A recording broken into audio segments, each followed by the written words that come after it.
She's amazing. I've known her for a really long time. We've been trying to work out actually how long we've known each other, and we've got no idea. It goes back to the years. If you want to have a biography of Ronni, then I recommend that you pop onto the website for her new book and have a look, because there's a really nice summary there. But I guess for me, the most important thing about her is that she is a rare combination of a qualified and experienced teacher, a priest, and also someone who's engaged with academic research and teaching, which is a really nice combination. And it gives her an awful lot of material on which to draw and help us. So the way we're going to plan and run it, and I'm so grateful to all of you experienced people who have popped your mute on, because that keeps the sound down so everyone else can hear Ronni. We're going to have 3 questions that we're structuring it around, which we advertised in the talk that we put out to you all. And at the end of each of the questions, we'll give people a chance to have some of their questions answered. If you would like to open your chat and pop your questions in the chat, what my colleague Colette will do is skim off the top most popular questions as we go along, because we haven't got a chance to answer 42 people's questions. Mary Cooper's just coming in, Ronni. Brilliant. Okay, yeah. So just if you've got questions, or if you want to chat amongst yourselves, then by all means do that in the chat. Colette will feed them back, and then we'll feature some questions. Whether we've got time to zoom you in as the person who asks your own question, I'm not sure yet, but we'll see. Okay, so lovely to see you all. So if you've already joined us and you're not muted, I'd like you to do so. That would be really kind, so that Ronni can actually have the floor. And Ronni, the first question which we advertise that you would be answering is, how should we value children's spirituality? Thank you. It is such fun to do this. For those who don't know, I'm in Kent, so this is such a nationwide thing. It's a real thrill. 2 things first. I do not live in a stately home. I know it looks like it from the background, but some person about 50 years ago decided to wood clad one of our walls in our living room. The room is only about 10 foot square, but it's better than trying to make out what's on the wall behind me. And the other thing is, as I've gone through my life and journeyed through with Christian faith, I have recognized that Christians in different areas of the church, shall I say, talk about their faith using different vocabulary. So if I don't say the right words when I talk about my relationship with God or somebody else's relationship with God, could you do that thing that they do in The Hitchhiker's Guide to the Galaxy, showing her age, where you put a Babel fish in your ear, and that means you can understand what everybody else is saying? So you may need to do a sort of simultaneous translation if you're not in the same bit of the church that I am at the moment. So I apologize for that. I'd like to start, most of you will know this and will have heard me say this before, but we need to define what spirituality is. Because for me, it's really important to remove it from religious faith. Everybody, every person, and possibly animals, we don't know, is born with this capacity to relate to something bigger. And how that works out in life varies. Some of us find a religious faith. Some people experience their spirituality through going out on their bike, like my husband is at the moment. You know, whatever. But it's really important that we recognize that this capacity to relate to the world, to nature, to other people is our spirituality, and we all have it. And we've known that it's been there. The word hasn't been used, came back into fashion about 20 years ago. There's a lovely apocryphal story of Coleridge, him what wrote The Rime of the Ancient Mariner, that he was out and he met a woman with a very, very small baby.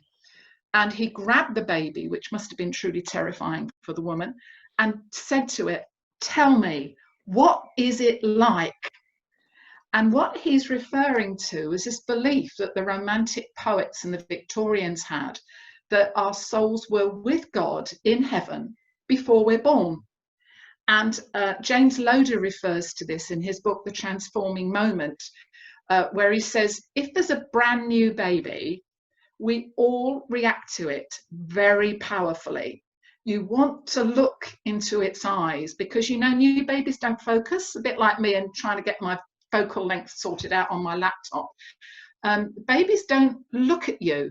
And James Loder, in what for him is a very sort of romantic gesture in quite an academic book, says it's a look straight from heaven. And lots of people, that really resonates if you've looked at a brand new baby. So this idea that our souls are with God in heaven, it's not in fashion in the church anymore, but it's there as part of our spirituality. It's picked up in Augustine's prayer, "Oh God, our hearts are restless till they find their rest in thee." The idea that we're always looking for something that we can't quite remember. Anyway, so spirituality and children's spirituality. I was just talking to Karenza about how old my children are. They're older than a lot of you now.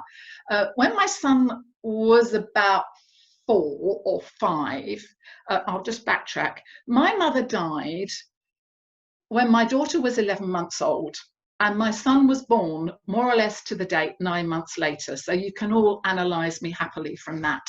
So when they were little, he had one granny who was alive and one granny who was dead. And he's a very black and white thinker, even now. And he said to me, I remember having this conversation where he said, "Mum, where is Granny Margaret?" And I'd just been ordained, way back when. And I said, well, it's like she doesn't need her body anymore. And he said, so is she like a ball bouncing around in heaven? Is it like just her head? And of course, that for me was one of the biggest clues that what was going on in his head was not something that I would think about naturally myself. And there's that whole thing that children think about God and heaven and spirituality in a completely different way. And we need to be aware of what's going on there. That was one of the reasons that I wrote the first book, was that I was aware that a lot of people who work with children have no idea of developmental theories and what's actually, how differently children think from adults. So, I mean, Jesus said, unless you become as a child. And what did Jesus mean by that? Is it their ability to just be in the moment? Is it their ability to look at things and see something very different from me because I've got used to it? The local vicar here talks about taking his child to school, always taking hours, because she loved ants. So if they saw any ants, they had to stop and talk to the ants. Now, you know, adults don't do that. When I was a vicar, I remember the children coming into the church. It was a big Victorian pile of money consuming. And they used to just look at it like the TARDIS. They were just gobsmacked by what it was. And it helped me to reconnect with, actually, this is a very beautiful building, but because I walk in it every day, I'm just completely used to it. But children have that ability. And if you go there with them, then it becomes what Rebecca Nye calls a MOG, which I love, a moment of ordinary grace. You all know that there are moments with children when you sit there with them and you think, I need to bottle this, I need to hold on to this moment because we've just gone somewhere very special. And I wouldn't have got there if the child hadn't taken me there. She calls it a MOG. You can't say to the child, oh, isn't this lovely? Because the child will say, what? Because for the child, it's not different. They have this ability to take us somewhere else, into the heart of God, really. And I was talking about this with school governors, and one of the school governors said, so is it a MEG if we all share this, like in a really, really good act of collective worship? So if you're of a certain age, MEG and MOG will resonate. There is within all of us as well this interior confidence, which John Bowlby talks about in his developmental theory, working just after the last war. If you get a chance, there's a really good book by Sacha Baron Cohen, not the comic, his brother or his cousin or something who's really into autism. It's called The Science of Evil, but he talks about, it's about psychopaths. He talks about this pot of gold, which is Bowlby's secure attachment, which means that I am, as a person, I know that I'm loved. Now, not all children have that. One of the things that we do as ministers is to contribute to that pot of gold by saying, yes, you are loved. I love you. God loves you. Let's build on that, and let's keep saying how much God loves you. But that pot of gold is a really important part of children's spirituality. There's a book I've just come across called The Spiritual Child by Lisa Miller. You need to buy it secondhand or it will cost you a month's salary. Really, really good. And she talks about the importance of the first 10 years, that if we can build up a child's spirituality, that which she talks about is the connection between your heart and your head. If you can build up a child's spirituality, so they've got morality, they've got the feeling of being loved, they know that they're cherished, then when they go into the next 10 years, which of course is adolescence, they negotiate it a lot better. They're less likely to be caught towards drugs, the sort of thing that us good middle class adults don't want them to engage with. So it's a big book. You might want to watch her online. So it's really important that we take note as well. I'm just finishing, Carenza, before we go into questions. Rebecca Nye's book talks about spirit, that facilitating and enabling children to develop spiritually, we need to give them space. It's a process, imagination, relationship, intimacy, trust. If you haven't come across that SPIRIT acronym, it's in my book because I've nicked it, and it's in Rebecca Nye's book. But it's really important that we give children space to be and to be present, because then we get a MOG and we're the people. That's what keeps us going. I'm stopping there. Over to some questions. Thanks very much, Ronni. That's a really helpful introduction. For those of you that are taking notes, and I can see a few people are, you really don't need to if you get the book, and we'll give you a way of getting that even in this lockdown period if you don't have it already later. While you guys are thinking about questions, and it's not compulsory, but this is a really good chance for you to ask them, do chuck it in the chat. Ronni, can I throw back a biblical image to you? Because you've talked quite a lot about how children can feed us and we need to build them up. But I wonder if it's this biblical analogy of fruitfulness that's actually really important, that what we have to offer is the good compost, the good water, the good sunshine to allow what is there to grow. And then in doing that, we get that reward back ourselves. It's a mutual thing. It's not one doing it to the other. It's a symbiotic thing. It's a side-by-side journey. Maria Montessori said that if we don't talk to children about their spirituality, they'll stop talking about it once they're about 6. Now that's really scary, because that was over 100 years ago. So it's absolutely a side-by-side process. I got so much from my own children and the children I've worked with. That's why I'm still doing it. Fantastic, thank you. I think also anyone who grows plants at home or has seen trees bound in woods where the trunk has been stunted or deformed by someone who's tried to hold it back, you know, if you don't give that space, what are you going to get? We have got a very long question here from Judy, so I'm going to read this out. Judy Yeomans, you want to wave at us so we can see who you are? Hi, Judy. Hi, Judy. Hello. Thank you. I'm just going to read it straight out, if that's okay, Judy, and then I'll let you have a straight chat with Ronni if you'd like to do that. I'll pop out of it. So in the context of COVID, we're now unlikely to be returning to church in the old way. In your chapter on spiritual styles, nice merit marks for reading, you point out that it's in group work that tensions and miscommunications arise because spiritual styles are evident. How do you think the new ways of being in community virtually will affect the development and expression of these spiritual styles? So I guess really it's a massive question, isn't it? But it's about if your kids aren't in groups, how can you support the different learning ways of being that they all have? It's a kind of an offshoot of space, I suppose, Judy. Is that a fair? Unmute yourself, Judy. Unmute yourself, Judy, and pop in.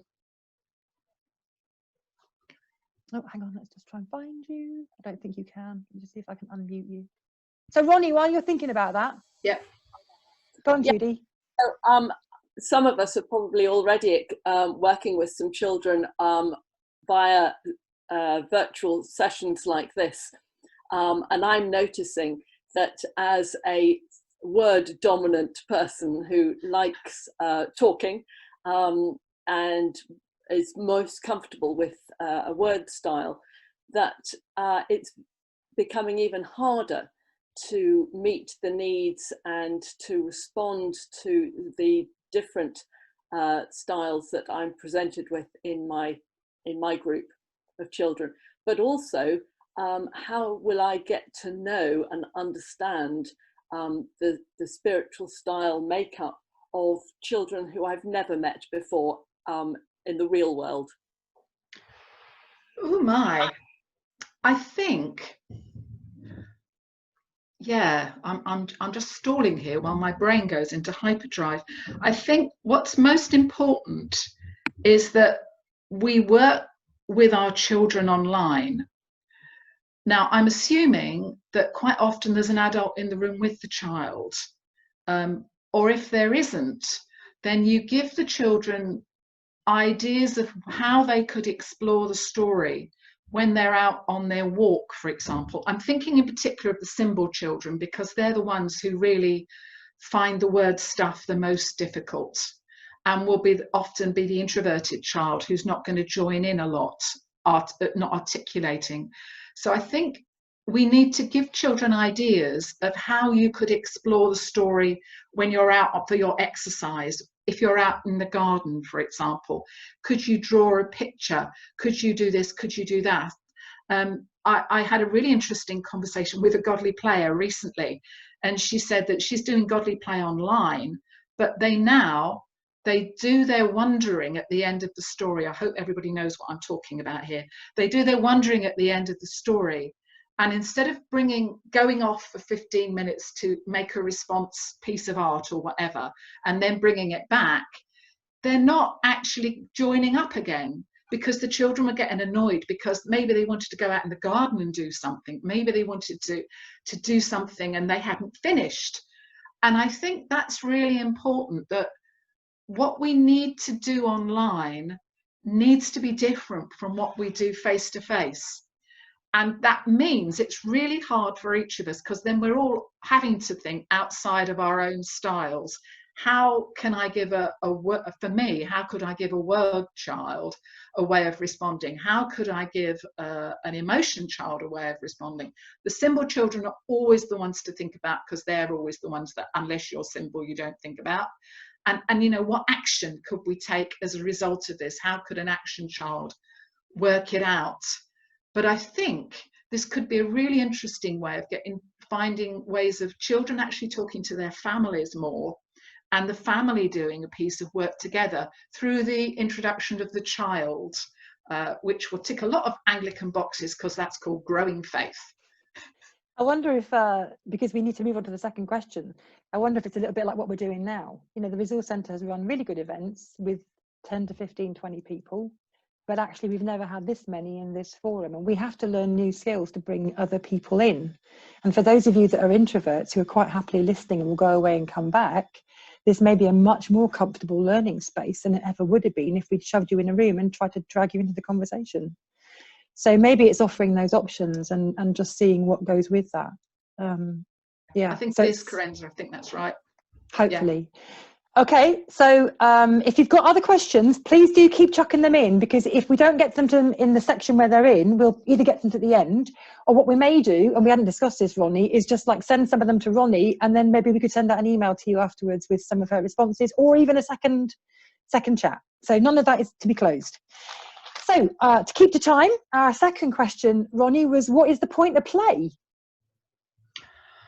Right, here we go. We are very lucky. This is a semi-detached house. On the other side of the party wall, we've got the most wonderful family.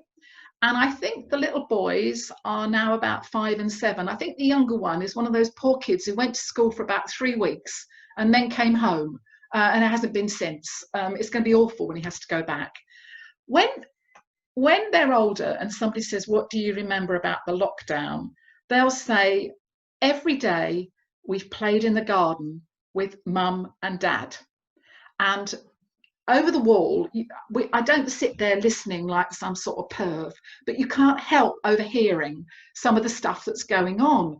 And I listen to these kids and it gives me such joy, because they're playing, they're doing their own thing, they get their little toys out and they take their toys on stories and they do stuff. And in the evening, they've got an older brother as well. I think he's about 16 now. Quite often the big brother's here because he lives with his mum. They're out playing football, and you know, the balls come over the fence and who cares? And they're out with their dad. I hear them out doing exercises with their mum because she's very fit. And it's been amazing to hear them play. They are with their parents at the moment far more than normal, because normally both parents are on the train to London. So that whole thing about play is so important, and we tend to do it down. So I'm going to ask a lot of questions for you to think about during this session, and I'm not going to answer them. But what's your favourite memory of playing something from your childhood? Because it doesn't matter how old you are, you will have a memory of playing something when you were a child. And how does remembering that make you feel? So what do you think was actually going on at that time when you were playing something as a child and you still remember it? So what is the point of it? Berryman, I'm going to quote a bit in this section. Berryman, in the very first Godly Play, the little blue book, says play is recreation. The enormous range and depth of such recreation, however, is too often overlooked. Many see playing as a superficial or trivial act, but I see it as a life-giving act. I will not make a political comment at this point about our education system, but Montessori says that play is the work of children. And if you've read Keith White's book, The Growth of Love, he actually fostered very difficult children, and he talks about play a lot in his book. And he says that children need security, boundaries, significance, community, and creativity. And he says, interestingly for us as people who often set out supervised playing, it's in the playground and the playtimes, the nooks and crannies, the dreams, and the spaces between lessons and sessions that some of the most important growth of self-esteem, community, and creativity emerges. So it's often not in the bit that teachers set up and sort out, teachers, ministers, whoever. It's in the travelling in between that the children do it. It's in the informal education, as we call it in the trade. So one of the big questions for us who work with children is, how do we provide nooks and crannies? Now, I am a bit of an obsessive and a bit of a control freak. One of the things that scares me out about this is that I'm not actually in control this morning. How do we actually give children the space to do the nooks and crannies and to process and to think about stuff? Lots of modern parents don't give their children time to get bored, but actually that space where we used to say, oh, I'm a bit bored now, is really, really important. The kids next door, when they're out pottering with their bits of stuff, you know, their toys and all the things that they've got, that's a nook and cranny in their daily life. But I bet they don't get many of those in school, because children can be naughty in those times, and we all know what happens then, because they're being creative. And it's all right for me because I haven't got any grandchildren to supervise and control and watch being naughty. But it's really, really important that we give them space. And today we give children very little space. The godly players are smiling. Here's another really good quote about story. This is, Eugene Peterson, who I don't really know about, but is a name that I've heard of. And I've quoted him in a book by Novelli, who runs the Faith Forward workshops with Dave Sinos. He says, story is the most natural way of enlarging and deepening our sense of reality, and then enlisting us as participants in it. Stories open doors to areas or aspects of life that we didn't know were there, or suppose were out of bounds to us. Stories are verbal acts of hospitality. Now, story is a critical part of play. It's really important, because actually what the children are doing next door is making up a story and making up rules and regulations. The younger one loves rules. The older one loves to wind him up by breaking the rules. That's how they interact with each other and do their pecking order, and that's part of the play. But what is the place of story in our lives as Christians? You know, I can look back on my story as a Christian. I can't look forward because I don't know it. I can look back with my children, and we talk about vicarages that we lived in and people and stuff like that. Really important. And there's a book by a guy called Hopewell, which is out of print now, called Congregations. But he talks about congregations, each church, actually their story could be likened to a fairy story. And which fairy story is it? Now, that's something to do when you get bored in the sermon on Sunday morning. And the whole thing about fairy stories is critical. One of my best memories is of my grandmother telling me fairy stories. There's a book by, sorry, I keep saying there's a book by, Bettelheim wrote the book on fairy stories and how important they are, because they take us to scary places and we can practice being scary. There's a great tendency about 10 years ago not to tell stories that had bad endings because we didn't want to upset children. Bad stuff happens. If we don't give them the practice, which is why we all love the Disney cartoons, how else can we think about how can we cope with this scenario? My children, their favourite stories were probably on the telly. We used to sit and watch Fireman Sam's Christmas special every year. We can quote most of the script. Are they Star Wars children? Are you Star Wars children? A critical one for small children is a book called Badger's Parting Gifts by Jane Varley. It's about Badger dying.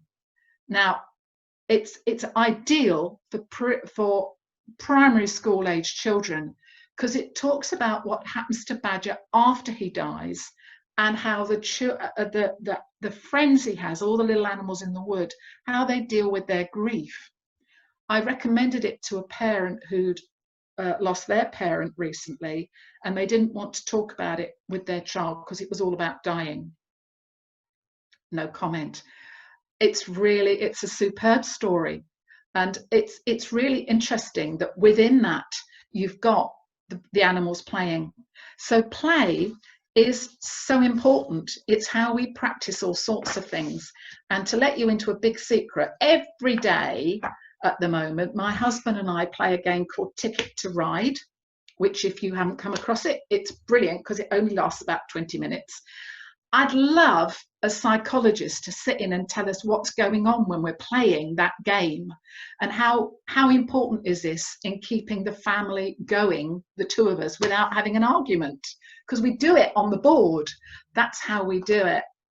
So I'd like to finish. I don't know whether I've run short of time, but no, Corenza's blowing her hair around. Here's a really, really good quote about play. It's John Pridmore, who you may not have come across. He's an ancient vicar, one of the Godly Play trustees, and I heard him talk about this years ago. It's in a book called Playing with Icons. If you've got time to read it, it's superb.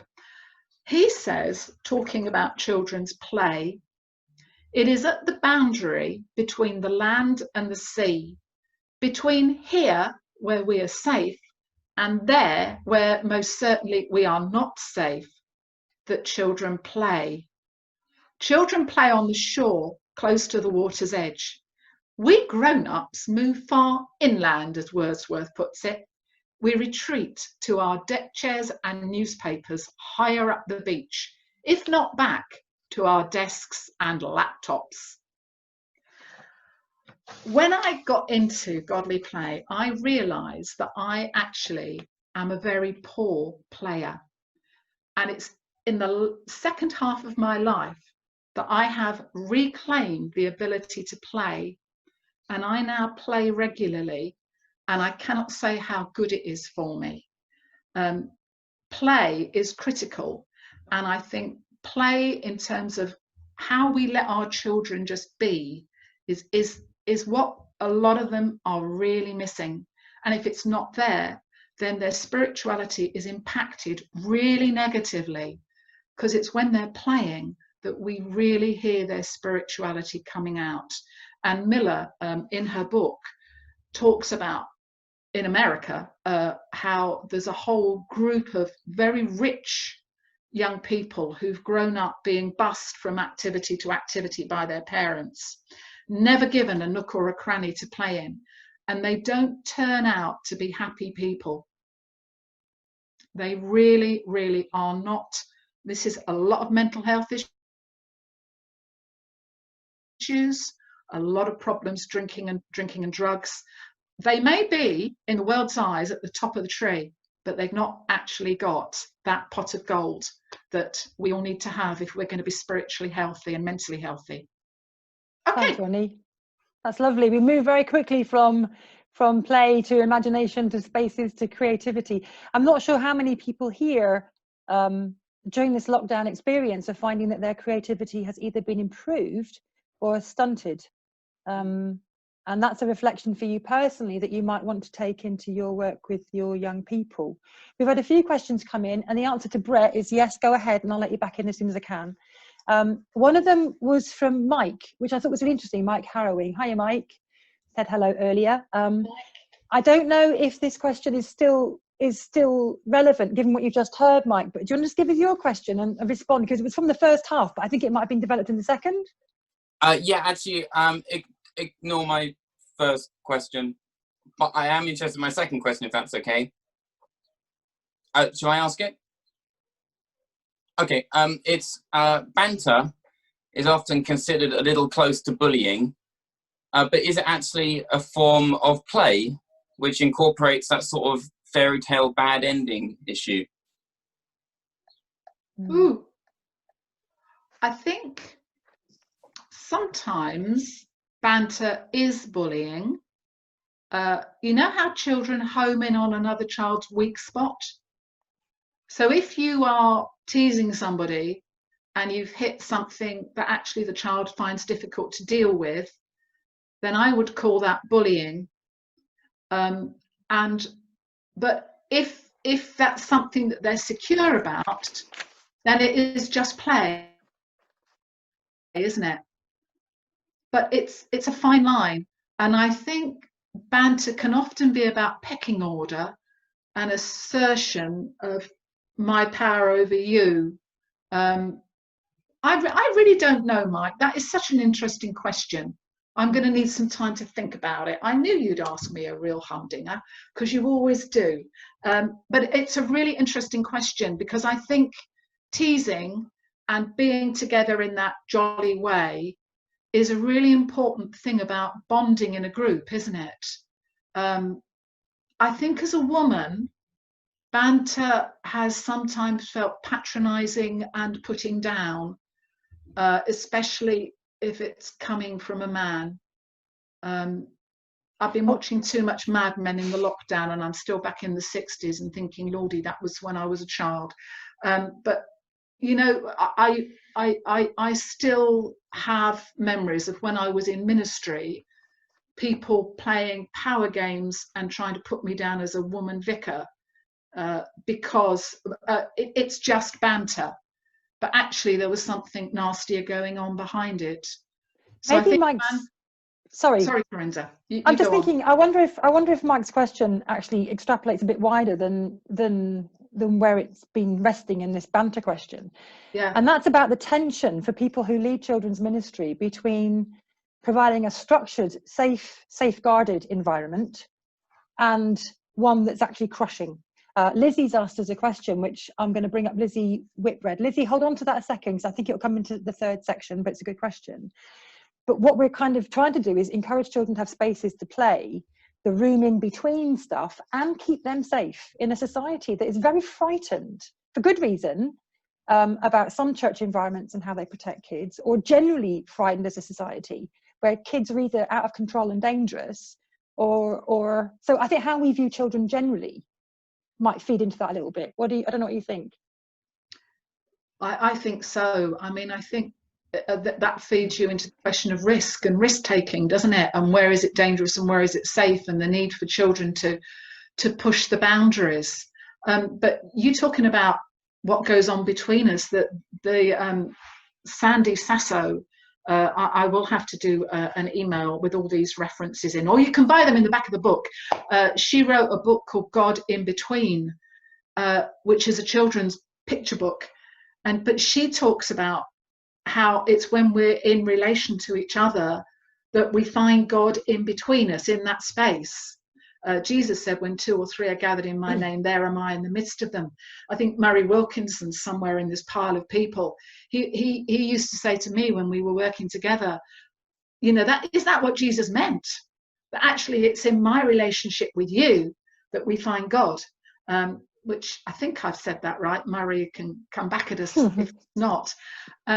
So, you know, there is that whole thing of, if I meet God in the other person, then why can't we banter? Because I'm sure God banters. It's to do with the motivation, and it's very difficult to recognise, because I think we're all aware that what's good-hearted can tip into something quite nasty quite quickly. And you have to give children the possibility of doing that so that they can learn where the boundary is. It's very difficult. It is, and I guess it's also a question about threat.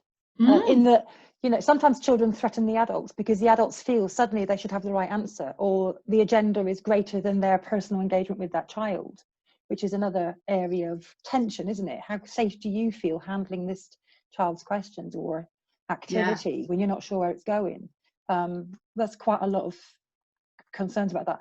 We've had one question in from Rachel, which I'm going to leave out there, Rach, but not actually answer for now, because I think it might come up again in the next bit, which is, how do you think children move from an understanding of faith via symbol and ritual to a personal connection stage in later adolescence?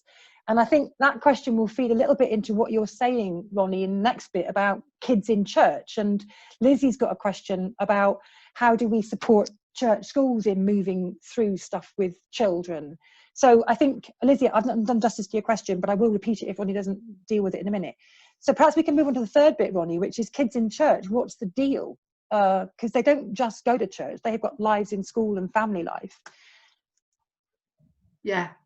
Some of this will touch on to the growing faith adventure, as it's called, within the Church of England. So if you're not across that, if you're not an Anglican, then I apologise. I'd like to start. This is really, really grist to my mill. I am always going on about kids in church.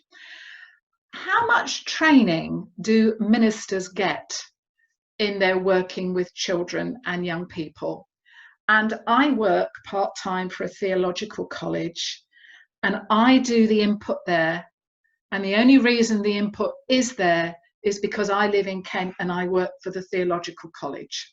That was not what I was originally taken on to do. Most training courses and colleges have very little input on this subject. And I think I'm right in saying it's not actually part of the curriculum that they are required to do as part of their training. So in response to that, about 4 years ago, I got in touch with St. Augustine's, which is the aforementioned theological college, and said, how would it be if I ran an evening course for these clergy, all these clergy that you've trained who haven't done anything about children? And we did 6 weeks. So the principal gave it the glorious title, Trailing Clouds of Glory, which refers to a Wordsworth poem. And it was for ministers, okay? On the night, who came? We had 34 people, all crammed in a room. We had a wonderful time. Most of them were from the children's ministers. Some of them were vicars' wives. I don't think we had any vicar's husbands. I think 3 of them were actually ordained, but they'd all sent somebody else to do this course, which I'd put on for clergy. And that is how it's continued to be. I still teach this course with the lovely Kelly from Southwark. And you just think, this is really interesting. There is still in the church an attitude that children is not the serious bit of it. And some dioceses now, Anglican dioceses, as when they get their first tranche of curates, when they're brand new, just turn the collars round, not washing their hair because the bishop's just put his hand on it, they now place curates in schools for part of their training. And the curates go in expecting to give, and they've got all these ideas about what they're going to do. And they come out saying, I learnt so much and I was so blessed by the children that I've just come across. And the whole thing about kids in church is, where do they actually worship the children? If they get sent out, is their room as nice as the church when it's open? No, it's probably some crummy old room that the children are working in. It's not the adults who get sent out of the big building, the beautiful building, it's the kids. A lot of you have heard me moaning about this before. But when I was in ministry, I always used to actually go into what we called Sunday school once a month and do the first bit, because they didn't need me in church to do the Eucharistic bit until the end. But there was always a sort of chuntering about the fact that the vicar was out with the kids, and people were always a bit unhappy, despite the fact that in this job, they actively recruited somebody who would have a good working relationship with the school, the church school, and a good working relationship with families. If you want to know about kids in church, what's the budget for the children's ministry? What's the budget for the young people? Does the church have a junior PCC? Do the children have a voice anywhere? You know, it's all these sorts of things. In my last parish, we had a brilliant children's choir. There were about 14 of them, and it became the thing to do. And they asked if they could read the lessons as part of the normal communion service. So, of course, I just put them on the rota without thinking about the ramifications. I had complaints from some of the adults that they weren't getting as many chances to read the lesson because the children were taking their places. Now, you know, this is all stuff that surfaces in a traditional Anglican church, despite the fact that they've taken on a vicar to up the numbers of children. The point is, for children in church, is, are they taken seriously? Are they, to quote Murray again and Mary Hawes, are they fellow pilgrims? Are they seen as equal, walking with us? It goes back to what we were talking about just before. Are they taken seriously as people who can teach me about God, about people who actually give me access to God because they take me there?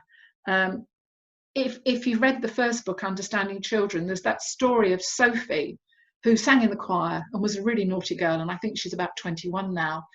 But she bounced up to me at the end of church and she said, Ronnie, you've got really big boots. And I said, well, that's because I've got big feet. And she said, God must have enormous feet. And then she went, and that was it. But that really, really stopped me in my tracks. And I remember that comment from all those years ago. And she has a very special place in my heart, because like the bouncing ball of my son, that showed me that there was stuff happening in these kids in church in an adult service that I had no idea about. And it could be that she wasn't listening to the sermon, but she really blessed me with that comment at the end about my boots, where she just must have sat where she was looking at my feet, which is a bit spooky, but there you go. So children in church are critical if we actually are to hold on to God, because God, it says we've got to be like children. We all have the original child deep within us. You know, every now and then something happens and your 2-year-old self responds. After a lot of therapy, I've stopped now responding to my brother triggering something in me. But, you know, it's still there. And if we don't value it, the children know that we don't value them. I often say that children are like cats. If a cat is in the room and somebody is allergic or really hates cats, the cat will go to that person just because cats are like that. Children know if you like them, and you can't, you know, I don't know what it is, but they pick it up. So children in church are so, so important. But the only way we're going to hang on to them is if we value them and we know that they know who their friends in the adult congregation. So you get to intergen worship and that whole idea of intergen. Ronnie? Yeah. Just before you go through that bit, we've actually got a question from Joanne Thorns. Thanks, Joanne, which I'm going to read out because I think it just it's our question probably for this, either last or second to last question. Brilliant. For this bit. And I think it takes you straight into your what's the difference between all age and intergenerational. And Joe's question is, how do we look at worship differently that gives adults and children space to play? Often worship feels very structured with no space for imagination. And I think Joe's, knowing Joe, the appeal there is around allowing the adults to enjoy it as much as it is for the kids too. So do you want to tell us a bit more about your intergenerational versus all age? Yeah. The biggest difference with intergen is that it's intentional. So the whole thing is planned so that adults and children are communicating with each other all the way along. And it's actually designed to let everybody journey together. So that means chances are, brace yourself, not a traditional sermon. Actually, adults learn better informally by doing things and reflecting. So why we insist on a traditional sermon, I do not know. But I think in an intergenerational service, it would involve sitting in a different way. The cafe church lends itself brilliantly because you can sit around round tables, which means that we are all equal. You can ensure that everybody knows that the children are entitled to add to the conversation just as much as the adults. The problem comes when children stop speaking because adults are, and they always assume that adults are right and, you know, children have to learn because they've taken this in. You need to work with that. Some of the best intergen that I've been to has actually been using godly play as the sermon, and then everybody sits down and wonders together. And the wondering together is the point at which adults twig, Lord, I need to listen to these children. I'd like to share a story. I've been doing some research for the Canterbury Diocese, and that involved telling stories with teenagers.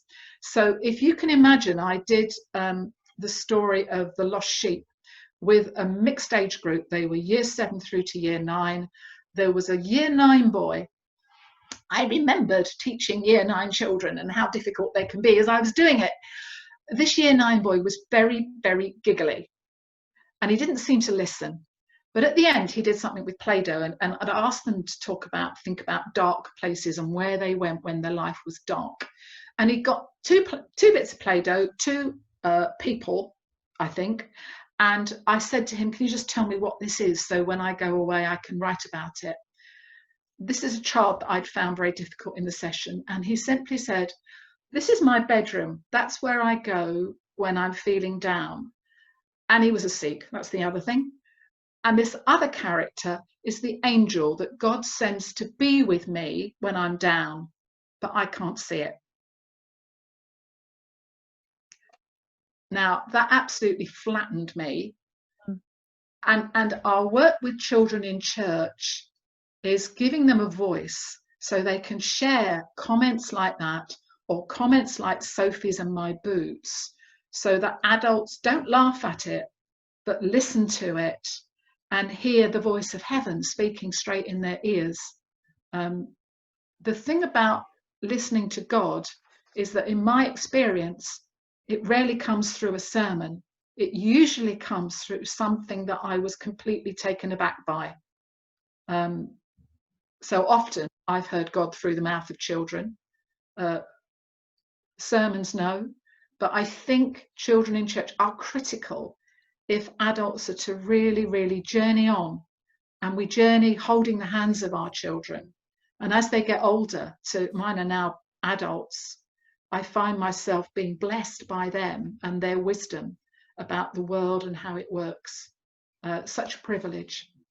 Thanks, Ronni. Thank Yeah. you. I don't think we're going to have time to answer this particular question, but I do want to go back to another question in a minute. But just a comment from Judy, which is, does virtual church lend itself to intergen worship? And could this be a moment for new ways of doing a sermon, such as godly play?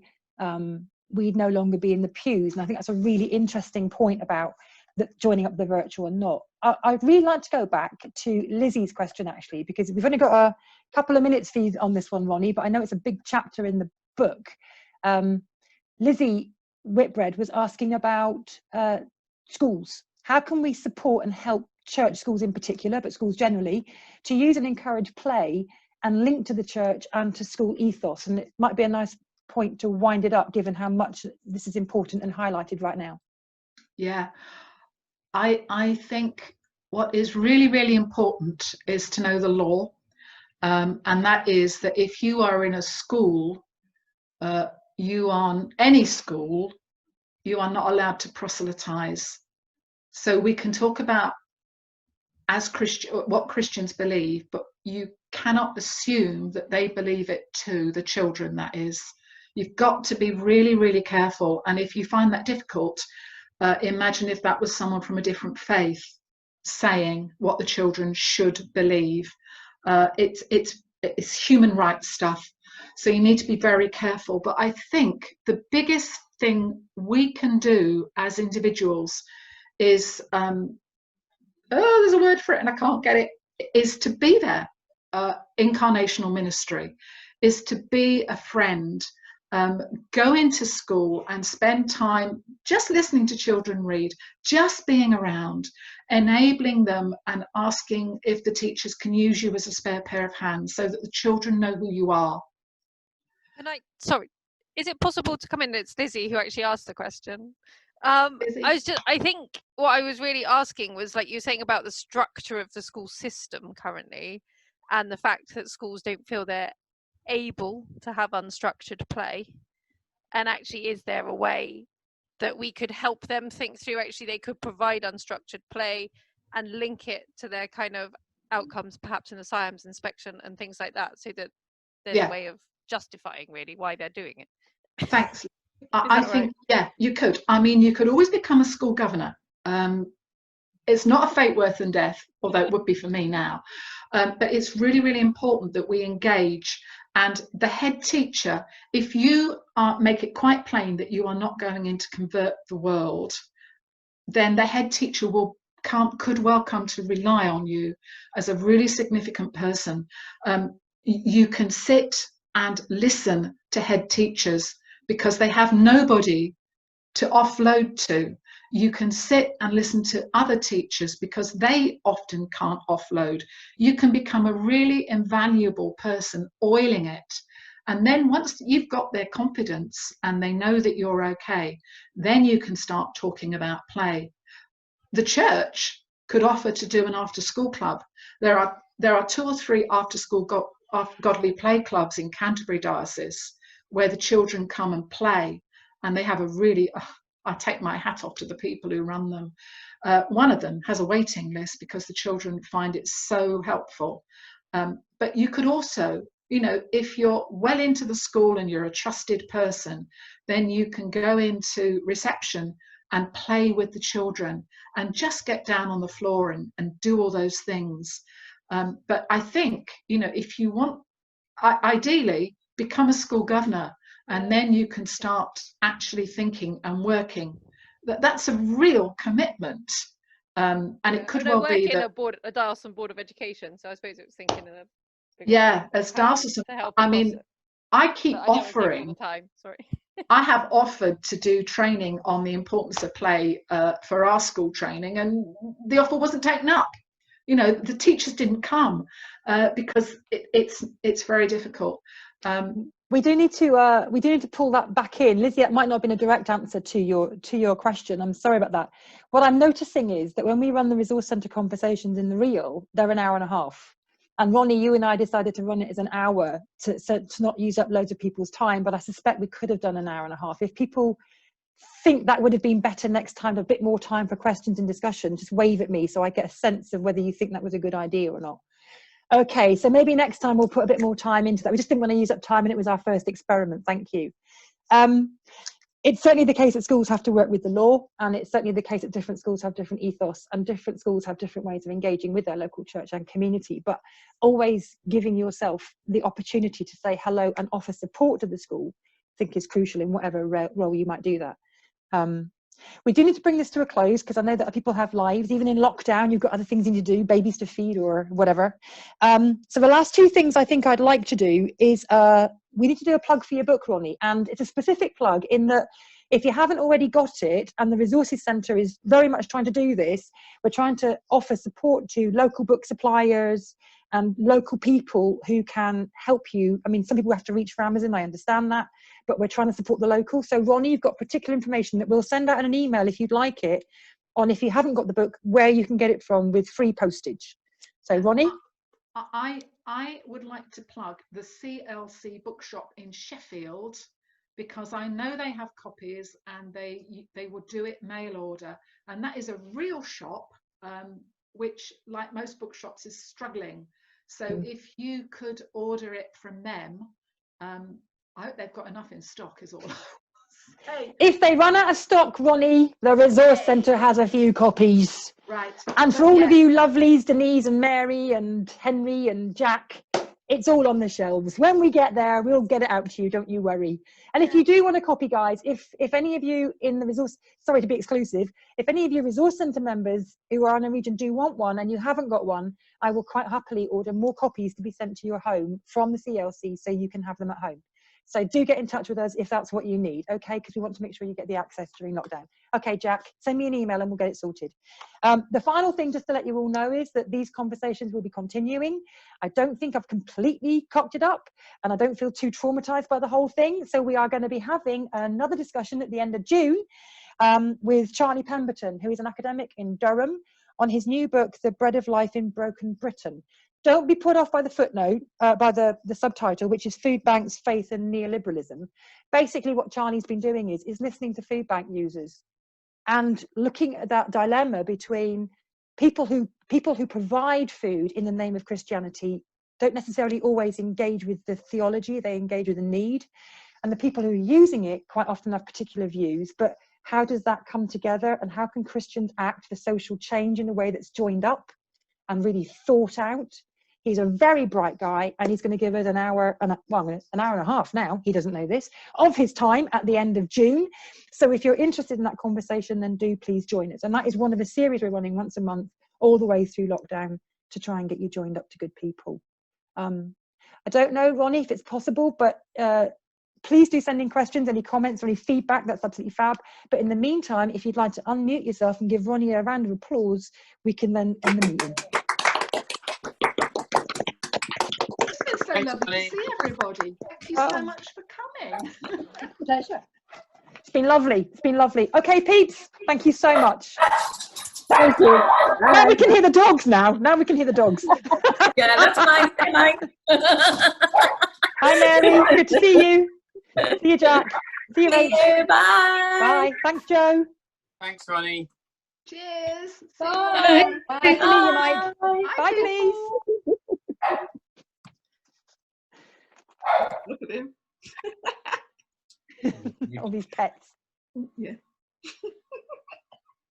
Right. Let me just... Didn't work.